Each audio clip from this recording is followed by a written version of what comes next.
नमस्कार सर, मेरा नाम राजू है। बैंक में एफडी किया और उसी बैंक में म्यूचुअल फंड भी है।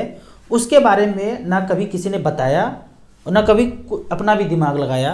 तो यहाँ पे एक गाना आता है ना, 2-4 कदम पे हम थे, 2-4 कदम पे तुम थे, 2-4 कदम ये लेकिन 100 मीलों से भी क्या कम थे। यही चीज़ होता है। हर जगह पे ब्रांच है एसबीआई का। वहाँ पे म्यूचुअल फंड भी बिकता है, पर ना कर्मचारी कभी बताता है ना हम कभी पूछते हैं। तो यहाँ पे मैं एक बार बैंक विजिट किया तो मुझे एक सर मिल गए, पुराने सर, और मैंने पूछा सर क्या कर रहे हैं यहाँ पे। तो उन्होंने कहा कि 9 साल पहले एक एफडी किए थे, डबल हो गया है। अब पैसे का ज़रूरत तो है नहीं, 10 लाख लगाए थे, 20 लाख रुपया हो गया है। अब उसको ना पलटने आया है, मतलब पैसे की ज़रूरत नहीं है, ऐसे करके पलट देंगे। 2 गुना हो गया है, अब फिर पलट देंगे ना तो 4 गुना हो जाएगा। कैसे हुआ है तो यहाँ देखते हैं। 10 लाख रुपए लगाया था 9 साल पहले, 8% का ब्याज चल रहा था, तो 10 लाख का लगभग 20 लाख हो गया। अब उस 20 लाख को थोड़ा सा इंटरेस्ट रेट कम हो गया है, 7.5% हो गया। अब उस 20 लाख को आने वाले 10 साल तक बोल रहे हैं कर रहेंगे ना, तो 40-41 लाख रुपया मिल जाएगा। 7.5% के रेट से 41-42 मिल जाएगा, ऐसा बोल रहे हैं। तो बस उसको पलटने आया है यहाँ पे। 10 साल किया, 2 गुना हो गया, 10 का 20 हो गया। 10 लाख रुपया लगाया था 9 साल के लिए, वो डबल हो गया। अब उस पैसे को 10 साल के लिए और जो है पलटी मारने आया है, कुछ कागज साइन करेंगे, 7.5% के रेट से 41-42 लाख रुपया बन जाएगा। अब वही बात होता है यदि कि इसी बैंक का जहाँ पे एफडी किया, हर बैंक को म्यूचुअल फंड है, हर बैंक को एफडी है, SBI, ICC, HDFC, axis, Kotak, लगभग बड़े बड़े बैंक हैं, उसको म्यूचुअल फंड भी है, उसको एफडी तो है ही। तो उस पैसे को कोई बता दिया होता कि एफडी ना करके म्यूचुअल फंड में कर दीजिए, कोई भागेगा नहीं, डूबेगा नहीं, हेराएगा नहीं। हेराना मतलब खो जाना। बहुत लोग कमेंट में पूछते हैं हेराना मतलब बिहारी वर्ड है, हेरा गया मतलब खो गया। तो यहाँ पे 10 लाख को छोड़ देता। जब पहली बार यहाँ पे इन्वेस्ट करने गए ना एफडी में, तो बोले होंगे मेरे पास ज़्यादा समय नहीं है, ज़्यादा समय नहीं है, 9-10 साल लगा सकते हैं। अब ले पूरा हो गया 9-10 साल, फिर से 10 साल, तो 19 साल हो गया ना। तो 19 साल पहले ही बोल रहे थे ज़्यादा समय नहीं है। सब लोग ऐसे बोलते हैं, शॉर्ट टर्म में बताइए, ज़्यादा समय नहीं है, पूरा ज़िंदगी जीना है 70-80 साल, ज़्यादा समय नहीं है, ऐसे बोलेंगे। तो वो 10 लाख रुपया यदि प्लान करके 19 साल छोड़ दिया होता 12% के रेट से, तो 86 लाख रुपए बनता है। यहाँ इसका आधा बना है, तो आधा पैसा गया कहाँ, सोचना है।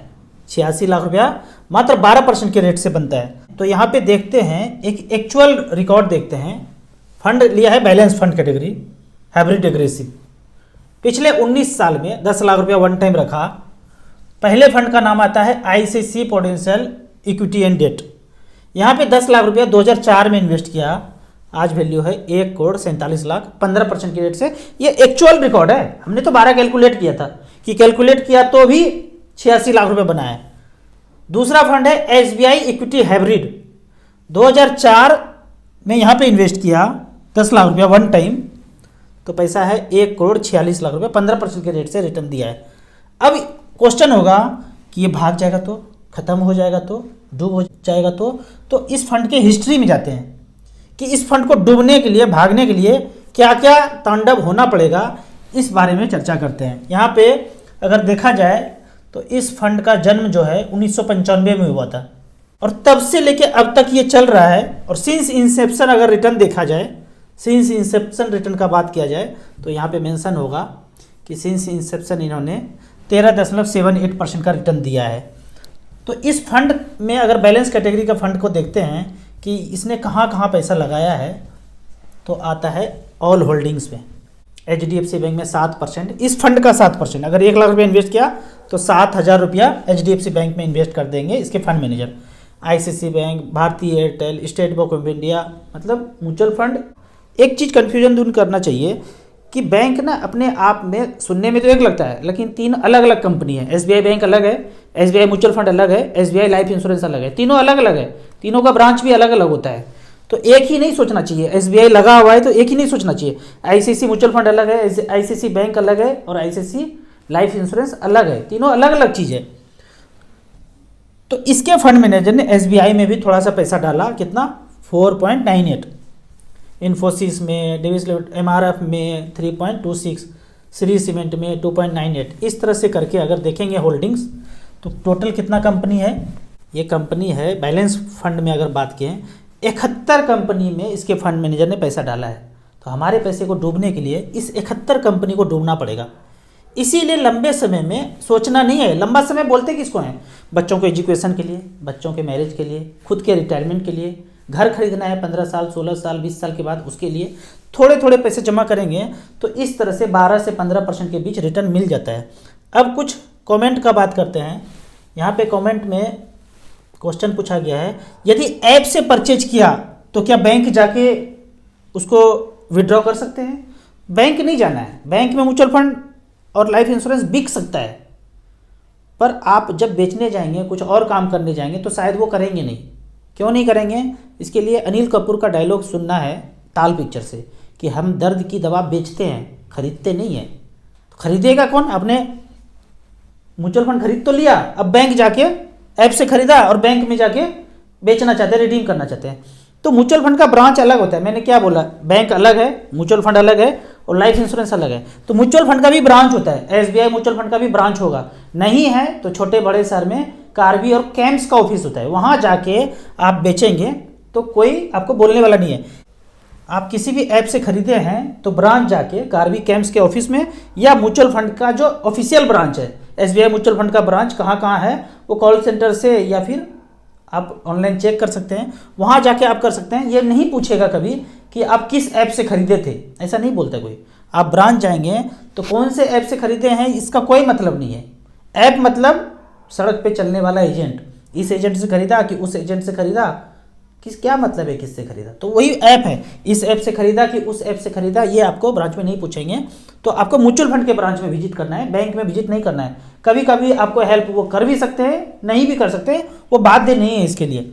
अब अगला क्वेश्चन है, अगर लोन लेके स्मॉल कैप में इन्वेस्ट कर दें और वहाँ से एसडब्ल्यूपी करके ईएमआई भर दें, कुछ ऐसा ही है सबके साथ।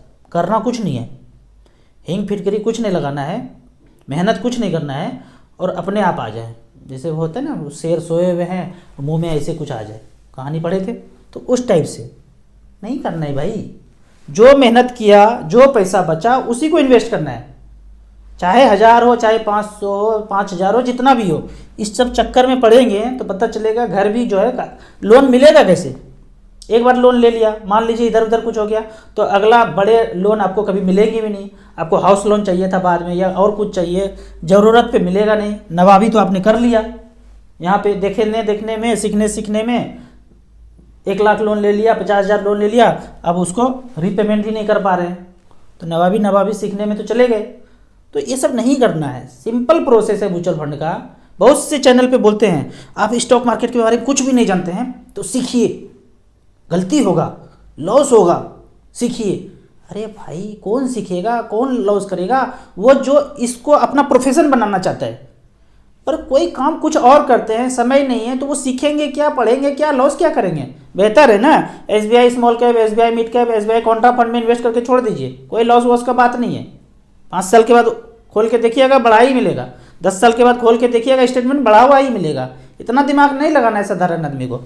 अगला क्वेश्चन देखते हैं, कमेंट में एक पूछा गया है कि अभी भी लोग गुलकंद हनी के लिए डिस्क्रिप्शन को सर्च कर रहे हैं।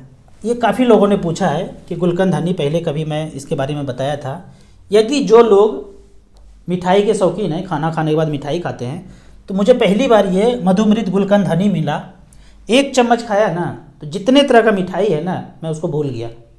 हालांकि मिठाई का अपना एक चीज़ है, लेकिन यहाँ पे घर में अगर गुलकंद हनी रखते हैं स्वीट्स के तौर पे, आज जितना भी स्वीट्स खाते हैं वो किस तरह का जहरीला है, केमिकल युक्त है। यहाँ पे प्योर जो है ऑर्गेनिक ये गुलकंद हनी बना गया है, सन कुक्ड प्योर ऑर्गेनिक। जो लोग पहले ऑर्डर किए हैं वो फिर से ऑर्डर कर सकते हैं, और जो लोग स्वीट्स के, मिठाई के शौकीन हैं, उसको मेरे कहने पे एक बार इसको ज़रूर ऑर्डर कीजिए। जहाँ तक मेरी बात है, इस प्रोडक्ट को मैं खूब यूज करता हूँ। यदि मेरे कहने पे कोई इस प्रोडक्ट को परचेज करते हैं और कहते हैं कि अच्छा नहीं है, तो मुझे आप व्हाट्सएप पे फ़ोटो खींच के बेचेंगे, वो पैसा मैं रिफ़ंड कर दूँगा।